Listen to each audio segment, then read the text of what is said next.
Donc, nous reprenons Baruch Hashem, le commentaire sur Israël et les nations dans Oroth Israël, chapitre 5, paragraphe 3, deuxième partie. Et donc, on avait indiqué que justement, Abraham Avinu avait prodigué toute sa sagesse et toute sa grandeur aussi au milieu des nations, voire même certains qui faisaient le choix de vouloir pleinement se rattacher de manière plus importante encore eh bien, à Israël, qui crée un lien entre les nations et Israël encore plus intense à travers ces gens qu'on appelle des convertis, qui seraient plutôt des naturalisés au sens traditionnel du terme.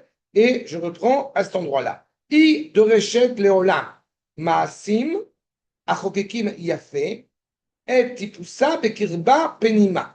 Encore une fois, pour pleinement intégrer cette réalité au sein d'Israël, ça implique un certain nombre de lois, n'est-ce pas, de préceptes, pas seulement appliqués, mais vécus.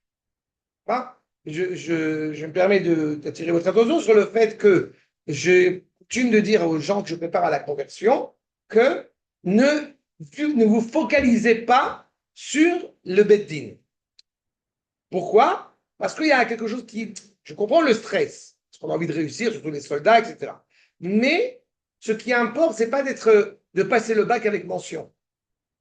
Ce qui importe, c'est que tous ces enseignements que nous enseignons, que nous étudions ensemble, eh bien, ils soient vécus. Et entre parenthèses, je pense que vous en êtes conscients, on a souvent parlé ensemble, plus vous vivez les choses, plus cette vie de Torah vous paraît cohérente, logique, simple et voilà, et tout à fait dans son sens. Ve'aleem, chalim, donc sur ces actes, chalim, beshefa, amon idéalim, salim, universalim. Sur ces actes, c'est de ces actes-là que commencent les idéaux les plus extraordinaires, les plus universels.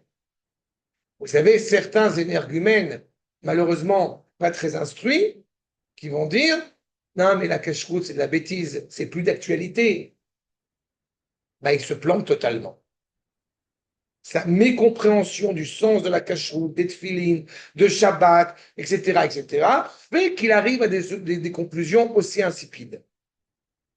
Parce qu'en réalité, les idéaux viennent de ça. D'accord? Une fois, ma mère, elle voit dans ma bibliothèque des livres comme ça, une étagère entière. Je dis, bah, tu vois, ça, c'est le commentaire de ça. D'accord. C'est exactement ça. Et on voit bien évidemment la richesse. Maintenant, chez Kolelotam, donc toutes les mitzvot, Ola, Ad Meromead, tu veux te rapprocher d'Akadosh Baruch, j'ai la porte, j'ai le cheminement. Ça s'appelle Shulchan Aruch. D'abord, pour commencer. Il n'y a pas je ressens Dieu, il n'y a pas je sens Dieu, il n'y a pas je vois Dieu, je n'ai pas parlé avec Dieu, non, je ne suis pas le Mashiach, et puis le lendemain, je me fais un tatouage, c'est à la grande monde, il y a un type un peu malade mental, il dit il est le Mashiach, et le lendemain, il s'est fait un tatouage avec Mashiach. Et quand on m'a demandé, alors est-ce que je pense que c'est le Mashiach, d'abord j'avais dit que ce n'est pas le Mashiach, et quand j'ai entendu qu'il a fait ça, j'ai dit, bah, vous voyez, c'est la preuve que ce n'est pas le Mashiach. Bon, il est malade mental, le pauvre. C'est là. Ad makom, שהעין מתששת שם והרוח המופשט המלא זוהר רק הוא מתנשא עד אותן הגבעות הרמות. Jusqu'à quel point on parle d'élévation? Jusqu'au moment où l'œil, j'ai envie de dire, voit l'essentiel, pas ne voit plus. Il voit au-delà. Que le souffle devient, en français on aurait dit abstrait, alors qu'en réalité c'est pas abstrait, c'est vécu. Mais c'est vécu à un niveau qui est extraordinaire. Amoufshat Amalé Zohar, rempli de luminosité. Rakumitnase, il s'élève jusqu'aux plaines les plus élevées. Pourquoi les Gvaot Aramot? On aurait pu dire Harim Aramim. Gvaot, c'est une plaine. On aurait dû dire une montagne, genre la montagne la plus élevée. Non.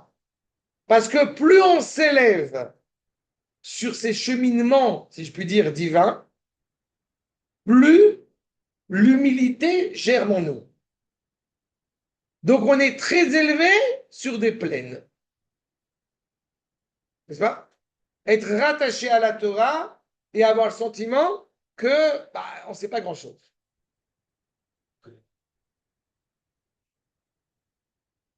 La montagne elle-même qui a été choisie, qui était aussi une montagne tout à fait, sûr.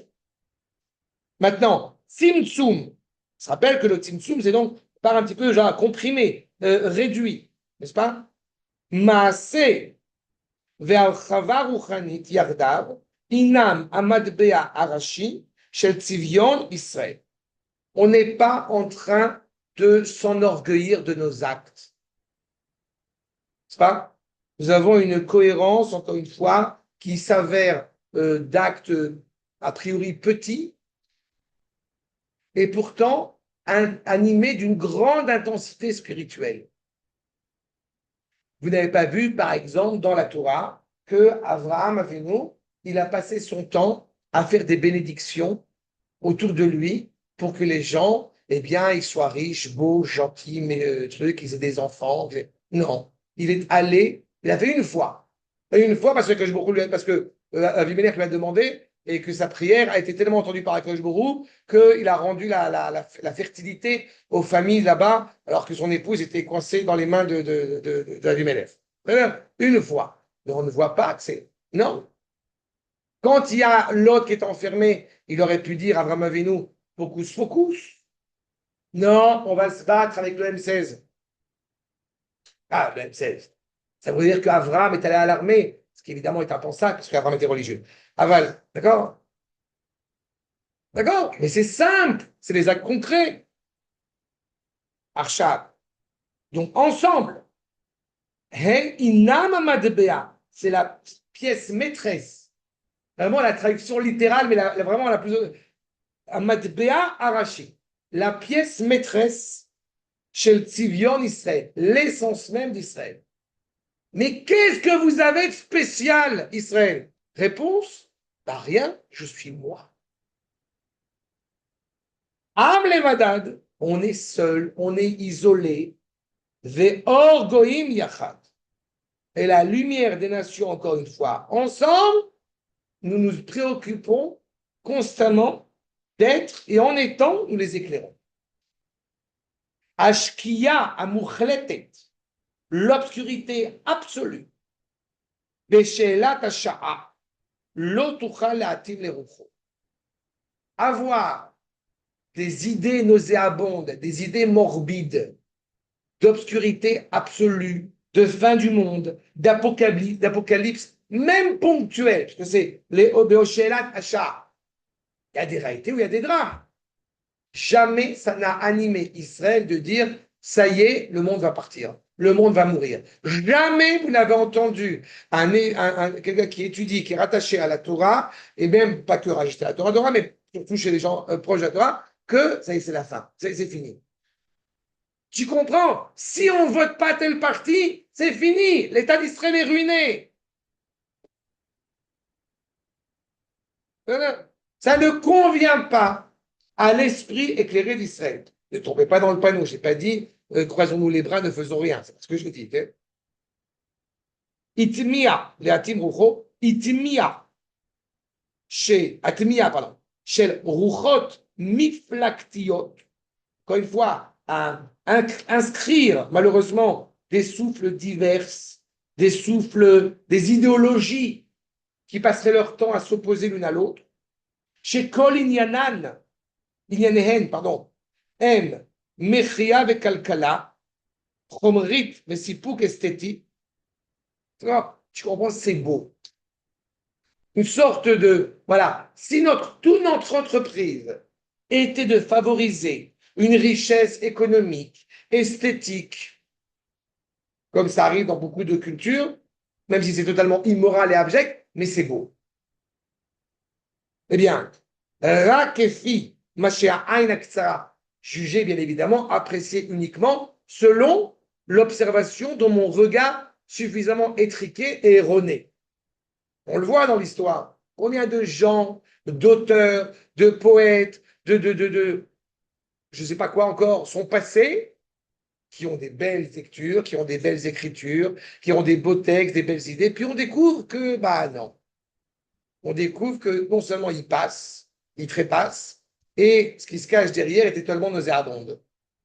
Donc, je répète, mais pour ceux qui ne le savent pas, j'ai une licence en littérature française. Ce n'est pas pour me mettre en avant, c'est juste pour rappeler que les auteurs français qui ont une haute noblesse morale, bah, il faut les chercher. Le beau poète Rimbaud, le beau poète Baudelaire. Alors, Victor Hugo, au niveau masochisme, il est pas mal. Oui, non, il est plein de choses. Bah. Pardon? Oui, mais c'est un copieur. Il a pris sur nous chez nous. Et il a écrit, entre parenthèses, aussi des fables érotiques. Donc, il a dit des belles choses. Aval, il est évidemment tordu. C'est ça le problème, c'est que mon troisième, j'ai étudié un peu. Encore une fois, l'œil. Pardon? Oui, c'est ça, bien sûr. Ben, c'est ce que je dis. Donc, tu vois bien qu'il y a un truc, il y a un côté totalement abject, totalement immoral. Mais c'est jugé sur sa capacité esthétique. Écoute, il a réussi sa vie, il est milliardaire. Ah bon? Il est divorcé, son fils est suicidé. Qu'est-ce qu'il a réussi? Chez quoi il y en a un qu'on a dit, Mechia le Kalkala, Chomrid, Besipuk esthétique, Ra Kefishain Aktsara, Agvusha Bechomer Boer, totalement conquis, son œil, son regard, totalement conquis par une matérialité, mais dévorante, okay? Boer, brûlante. Mitnoded l'école Tahava Araï, qui passe son temps à vaquer de pulsion en pulsion. J'ai 70 ans, mais je vais en discothèque tous les vendredis soirs. J'ai ma petite queue de cheval et j'essaie de draguer une petite jeune de 20 ans. C'est mignon, non? Ça va au niveau concrétiser le projet? Mais vous en avez des gens comme ça. Il a rien.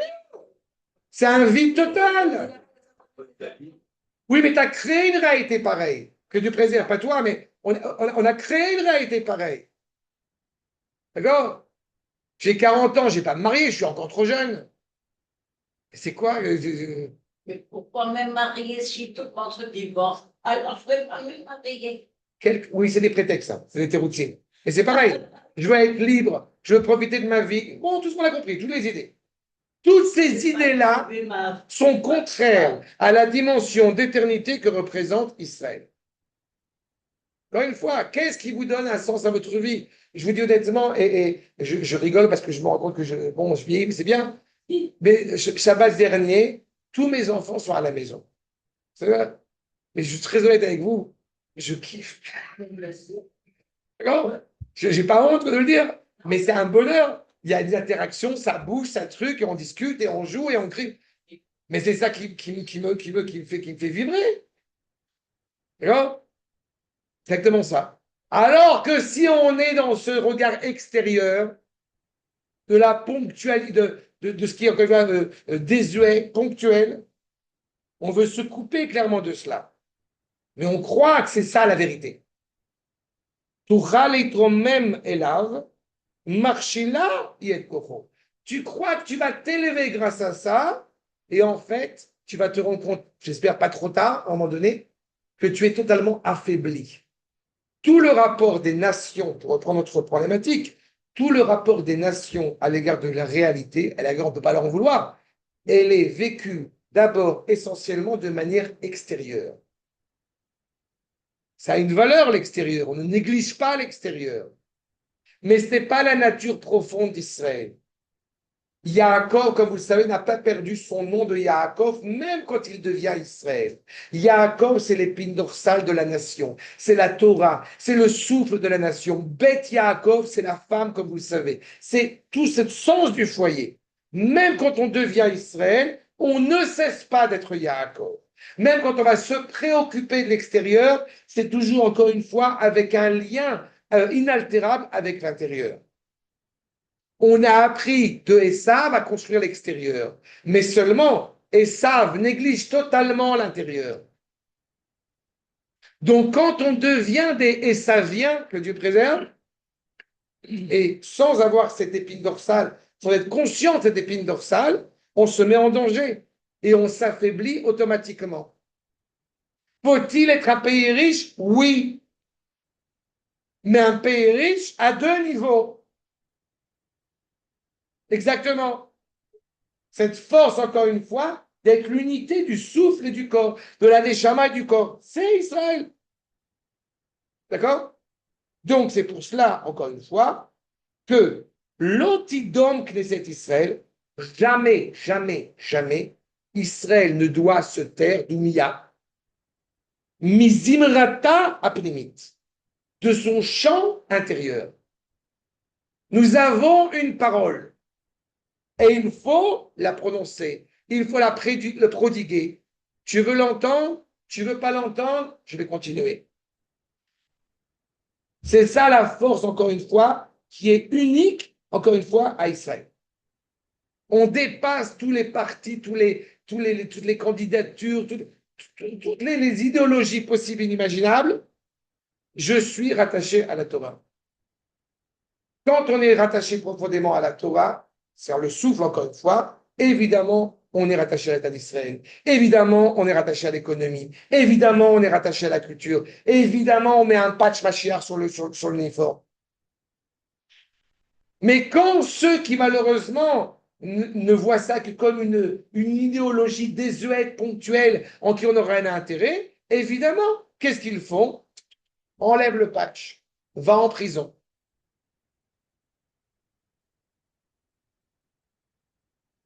Moi, je suis pris, fermé, exprimé, aller de la même façon. Et Tu as le droit, mais le fait d'avoir, encore une fois, comme tout en général, quand il y a un problème, tu considères un problème de discipline au sein de l'armée, ça se règle au sein de l'armée. D'accord? Pas en dehors. J'aurais pas dû être au courant de cet événement. Un. Deux, si, on fait le tour parce que je suis au courant. Deux, quand tu veux émettre une problématique, tu émets une problématique sur quoi? À partir du moment où un juif met Mashiach sur son uniforme, c'est pas une armée, c'est l'armée d'Hachem, c'est l'armée d'Israël. Donc, ce n'est pas une demande, ce n'est pas une requête, c'est un devoir de la place du chef d'état-major, de la place de qui que tu veux, d'aller le voir et de lui dire Shkoyer, Hazak ou Baruch. Mais je ne viens pas imposer à tous les juifs d'être conscients de la valeur de cela pour le moment, mais un juif qui en a conscience, je l'embrasse. Et si malheureusement il y a encore un certain nombre de juifs qui ne comprennent pas, c'est pas grave, on avance pas à pas. Pas à pas, mais en aucun cas, et en plus, quand c'est un soldat qui vient du Liban, il a que ça à faire, c'est d'aller en prison. Le fond est tordu. On a peur que l'État d'Israël devienne un État sioniste, spécialique, fanatique, extrémiste, qui monte sur le mont du temps. Il n'y a pas je suis pour. S'il n'y a pas je suis pour, je ne suis pas pour. Je ne suis pas pour. Je suis, mais je n'ai plus de filtre par rapport à la parole de la Torah. Je vais, encore une fois, si je parle à des jeunes juifs qui sont loin de la Torah, je vais leur parler d'une certaine manière. Je ne suis pas obligé d'accord? Encore que les élèves du collège où j'enseigne, ils m'ont cherché sur Internet, j'ai compris qu'il y en a qui suivent mes cours d'ailleurs en hébreu, ils m'ont cherché sur Internet, ils m'ont vu, une des photos qui apparaît, une des premières photos qui apparaît, je suis arrêté sur le mont du temps. Bon, ben, je vais me cacher de ce que je suis, mais on n'est pas obligé d'être violent, en aucun cas. En revanche, il importe de savoir, encore une fois, donner un sens. Ce n'est pas une idéologie. Ce n'est pas on est d'accord, on n'est pas d'accord. C'est un des 13 attributs de la confiance envers Akadosh Baruch Hu qui impose clairement que si je n'ai pas une pleine confiance envers l'avènement messianique, je suis un hérétique. Alors tu vas me dire, mais il aurait pu le penser intérieurement et pas l'avoir à l'extérieurement. Non, parce que ça renforce des juifs et que le but aujourd'hui, l'objectif fondamental aujourd'hui, c'est de renforcer les juifs. Il n'y a que ça qui marche. pas. Eh bien, qui respirent, qui prennent une aspirine. Qui prennent une aspirine. Qui prennent une acamol. Je te dis, qui prennent une acamol. Sinon, il ne faudra pas se plaindre.